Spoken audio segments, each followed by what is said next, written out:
Hey, what's going on, No Nation? CJ Wilson here with Dope Talk. Got some breaking news here. FSU finally has their quarterback.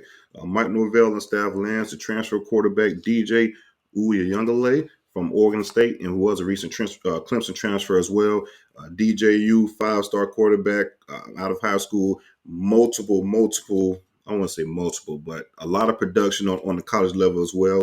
Starting at Clemson, moving on to Oregon State. FSU gets their transfer quarterback, the quarterback that should be leading them for the 2024 season. As you guys know, you do have a Tate Rodemaker that did recently enter the transfer portal for FSU, along with AJ Duffy, and then you lose, a Jordan Travis, your all-world quarterback. He does age out in regards to college eligibility. So you only have two quarterbacks on your official roster, two scholarship quarterbacks, that is, and that's some young guys. You have a true freshman. Well, I guess now you can say a true sophomore or redshirt freshman, depending on how next year goes. But then Brock Glenn and your early enrollee, brand new guy out of high school, 2024 blue chip quarterback Luke Crumhawk. So you got to go attack the quarterback position pretty aggressively in the transfer portal, and that's exactly what FSU did, landing one of the better quarterbacks in the transfer portal in DJU. At 6'5", 250 pounds, you could pretty much do it all. Had over 2,600 yards this past year for Oregon State to go along with 21 touchdowns and 7 interceptions. And over his long career, he has over 8,000 passing yards and 57 touchdowns. So what did that say for FSU fans? A lot of experience, DJU brings a lot of experience to Tallahassee, something we are looking for this 2024 season. When we lose a lot of experience, coming from 2020 to now with Jordan Travis. So you bring in DJU. I like this kid a lot. And also, like I say, he's 250 pounds. He's an able runner too, has over 1,000 career rushing yards along with 21 career touchdowns. So there's 78 touchdowns within his career, rushing and passing. So a lot of production within DJU.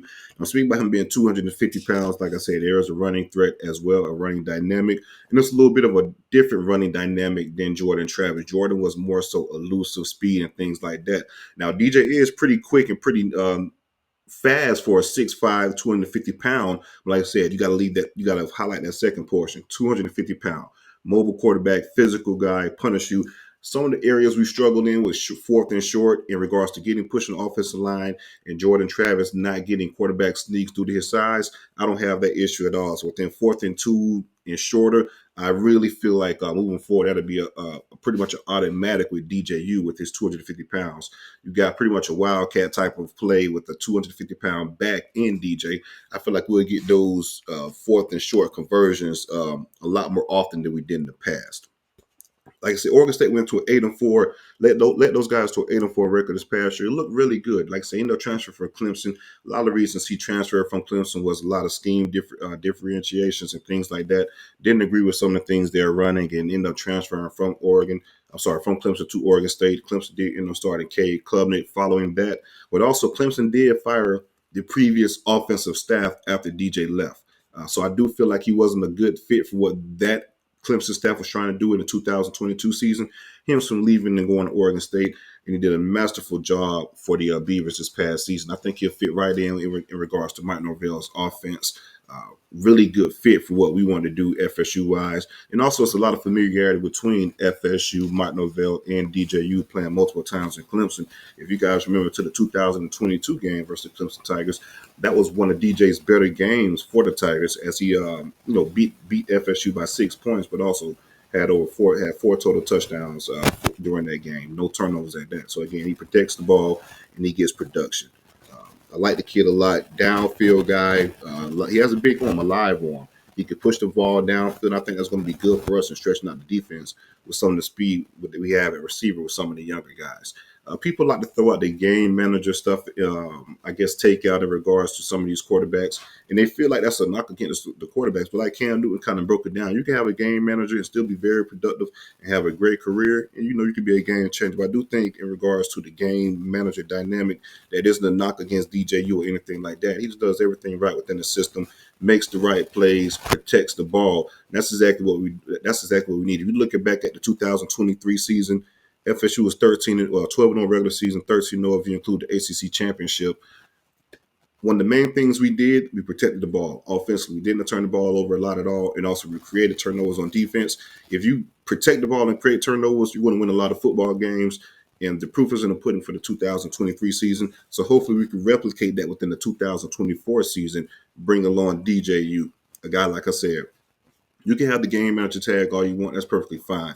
But again, if you make plays like he does within our system, you can be a game manager within Mike Norvell's system and still put up some pretty productive and explosive numbers just by the nature of the system that we run. So I think this is a very good fit for FSU. Brings back a lot of experience, like I said, and I know for sure FSU was the main team. DJU was within the transfer portal.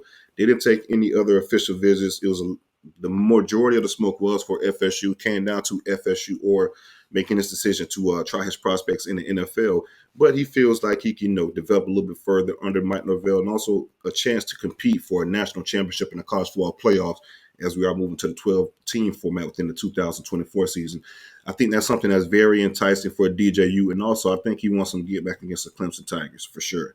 So I think this was circled on to kind of go circle within one of his teams to look at, the production FSU has done over the year, the growth for Mike Norvell getting better every year from the on-field production, the quarterback production, not just from Jordan Travis. You go back to the Memphis days with the multiple quarterbacks that Mike Norvell had. His system is a system built for playmakers, and FSU has that for a quarterback to have that at your disposal.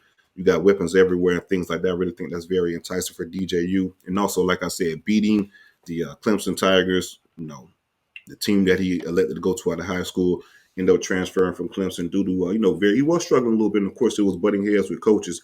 But I do think getting back at the Clemson Tigers is one of his priorities. So we have that motivation factor coming in as well as we take on the Clemson Tigers in Doak Campbell Stadium for the 2024 season. Great start here. I really think the FSU knocked us out of the park. You got a quarterback who has been around college a lot, understands the game, is not going to make the big time turnover, has the experience, has the talent. 5-star quarterback, 6'5", 250 pounds. You can do a plethora of things for him in the running game and things like that. I think FSU is off to a great start to have a pretty productive 2024 season and compete for the ACC championship. So again, I like DJU. Again, very good get. And Dope Talk is brought to you. We're talking about recruiting, transfer portal, quarterback, things like that. It's still the same thing. So On the Trail is brought to you by Realtor Jude Paul. Jude is a realtor in Southwest Florida. He services the entire state of Florida. Again, if you're trying to buy your home or sell your home, whatever it may be, Jude is your guy. He's willing to donate 20% of the closing costs back to you. Big FSU fan. Knows like to take care of knows. So again, if you buy your home or sell your home through Jude, you can definitely reach out to him. He'll take care of you, and he will donate some of the proceeds to the Battles Inn Collective. Battles Inn is very important to FSU and what we do. It was a big part of getting DJU to FSU as well from the Oregon Ducks. So again, if you buy your home and sell your home, Jude will definitely take care of you on that end, and you can reach out to him at www.homesforknows.com. Again, that's homesforknows.com. My apologies. www.homesforknows.com. Again, we had a great 2023 season. It's the year 2024 now. Happy New Year's, everyone. We're off to a great start to the 2024 season in regards to building the 2024 team and starting out with the quarterback, the most important position on the field, and that's getting DJU out of the transfer portal from the Oregon State Ducks. We have more news coming for you guys coming soon. Make sure you guys like this video and subscribe to the channel. Go Noles.